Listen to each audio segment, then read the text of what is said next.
Look at your nose. Stop eating the snow or you're going to vomit. I know you. Look at your nose.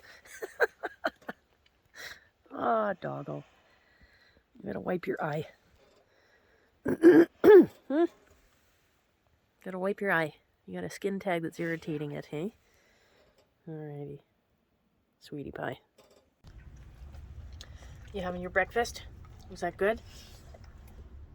Holly doesn't seem to like hers.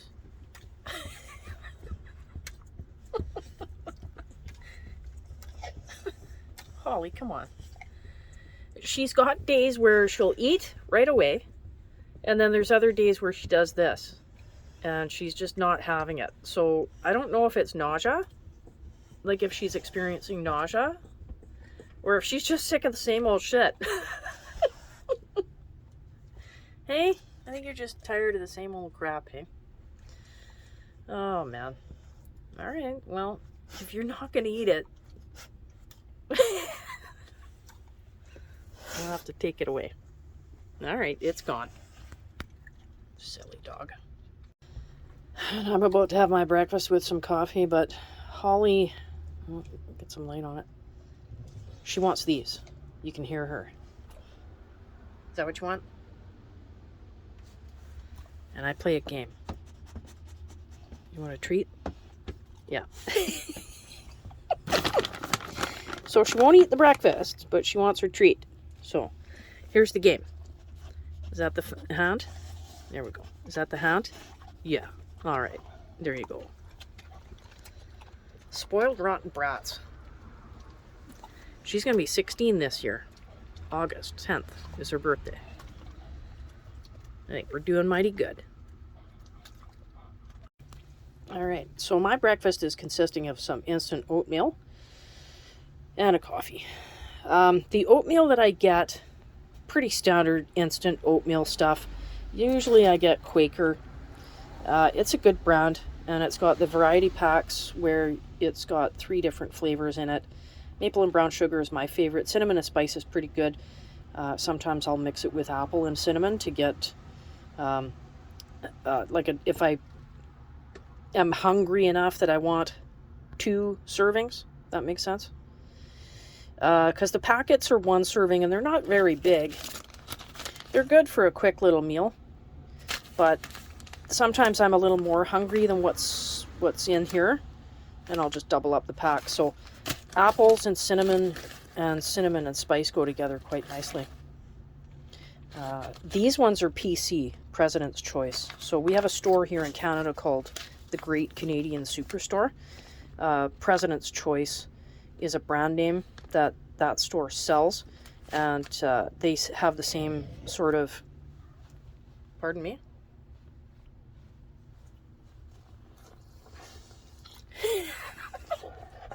What?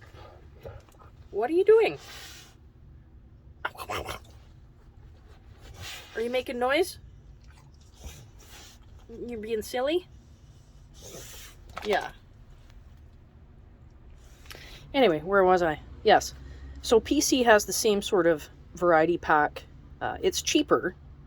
May not be as good as Quaker brand, but yeah, I like it. I think it's pretty good. So I'll usually get this one if I'm low on funds. And it's just as good. I find there's a little bit more in the pack than there is in the Quaker ones, but I don't know. I haven't really compared them weight-wise, but anyway, enough of my ramblings. So that's my breakfast. Okay, so after breakfast comes the dishes. And I just usually take what's left of the hot water out of the kettle, and I'll pour a bit into the dish, just kind of swirl it around. And I do dishes right away. As soon as I'm done, I'll do up the dishes right away, and I don't let things sit. Just doesn't make sense to me. It's easier this way. I've got a pot here that I need to do because I did just that. I let it sit overnight. I cooked rice in it last night, and it, you know how rice gets when you cook it and it sticks to the bottom of the dish, or the pot rather. It gets to be a pain in the ass, so you soak it. So that's what I did. I just soaked it overnight. make it a bit easier. Yeah, Vanlife.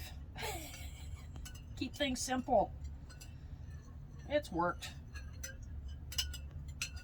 Anyway, so yeah, you may have noticed it's been a while since I've been online, and I'm really quite embarrassed that I haven't had the incentive or the motive to produce any videos.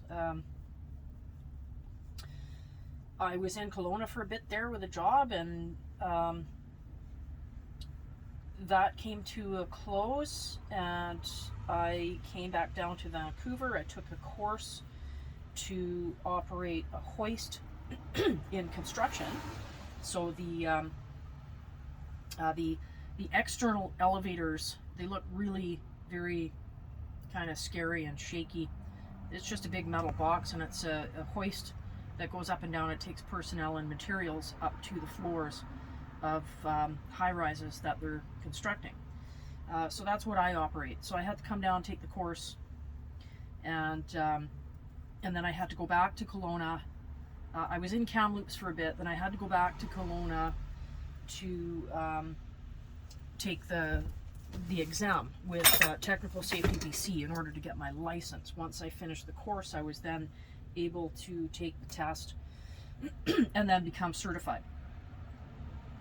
So I mentioned Kamloops. So I was up there for a job for a couple of months, construction site, and I was just doing first aid, and I was also operating the packer.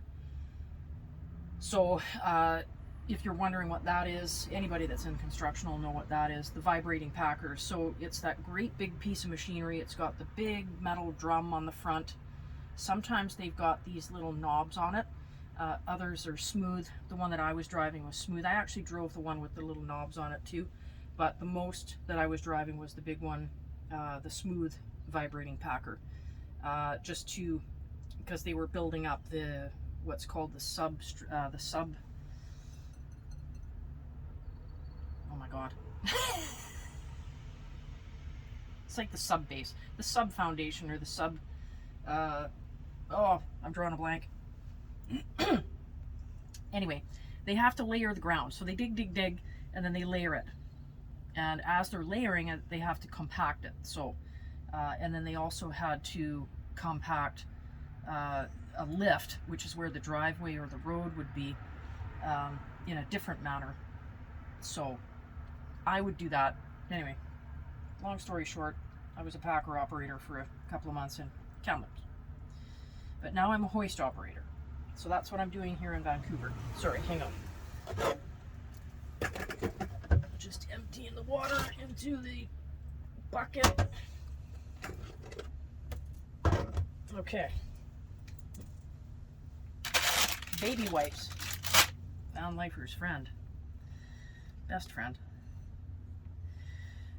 So once I was done in Kamloops, I came back down to Vancouver, and then I obtained a job doing what I'm doing now. So, hoist operator.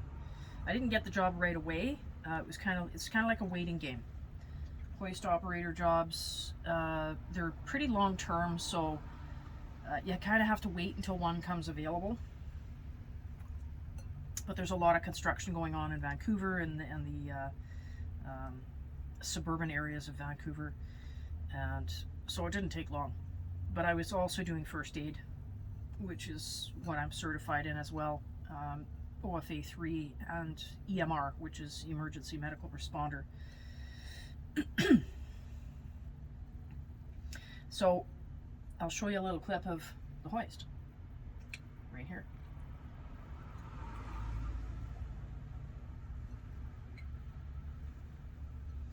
So that's what it looks like to run the hoist. I take people up and down, and I take deliveries, materials and whatnot, drywall, cabinetry, all that type of stuff, up and down in the hoist as well. So yeah, fun times. It's a good job, pays well, and I'm in it for, I think the next 6 months is 5 or 6 months it'll go, until this job is finished and the building is complete. So, and then it will be on to the next job.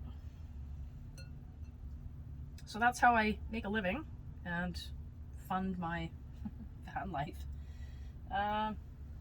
Yeah, so I could virtually go anywhere in BC. I don't know if my license would cover anywhere else in Canada. Honestly, I don't know.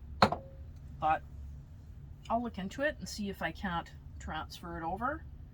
In which case, then I'm not specifically confined to just British Columbia. Then I could go Alberta, Manitoba, Saskatchewan. Well, Saskatchewan, Manitoba. Yeah, I could go anywhere in Canada, essentially. All right, dish is done.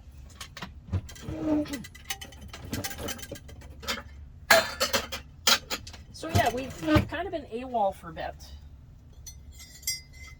And honestly, it's kind of frustrated me to the point where I wasn't even sure that I wanted to keep doing this. Not the van life thing, but just the whole YouTube thing. I'd really like to continue the YouTube thing. I was enjoying it for a while there and gaining subscribers and whatnot, and then I found a problem with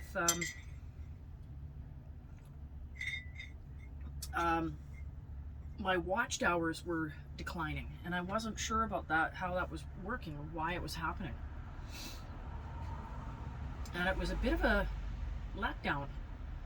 I don't know where my watched hours are now. I was more than halfway towards my goal of 1,000. I think it's 1,000. No, I can't remember now. Yeah, about 1,000 watched hours, I think. I don't remember. And it was going fairly quickly, and they were getting up and up, and then all of a sudden it just stopped and it started sliding back. In order to become monetized, I had to hit, I think, 1,000 watched hours. So that quickly started declining, and that was a bit of a, it took the wind out of my sails, and I'm not sure why that was happening or what, because I believe that a watched hour is a watched hour. It's past history, it's been watched, you can't take it back. So how they can take the hours back from your watched hours, which has already been done, I have no idea. Somebody explain that to me, please, because I don't understand it. I don't understand how the YouTube thing works. But if it was a bit of a piss off, and it really threw a wrench in my whole desire to continue doing this, because I thought, well, what am I doing this for? I'm not getting anywhere closer to being able to be monetized. Yeah, I think the numbers in my followers has stayed around the same. I think I was around 428 or 450, somewhere in that range. So I'm not sure if that's still the same. I'll go and take a look. But it's the watched hours that really disappoints me. Are you okay? You want to go out? I think Miss Holly Bear wants out, don't you? Okay. In any case, so the watched hours. Does that not make sense to people? Watched hours. It's been watched. How do you take that back? I'm not quite sure how that works. So if somebody could explain it to me to make it make sense, because it doesn't make sense, and I've reached out to YouTube to ask why this happened. How can you take watched hours away when they've already been done? It's watched. How is that possible? And why? So yeah, if somebody has any idea into that, insight into that, then please let me know so I can understand it. In any case, I'm going to try this again and see where it goes. I'm feeling a little bit more into it, and because I'm back working at a really good paying job and stuff like that. So there was a little bit of time where I wasn't making quite as much money. So there were some times where it was a little bit slow and tight. So anyway, yeah, little miss wants out, so we'll take her out.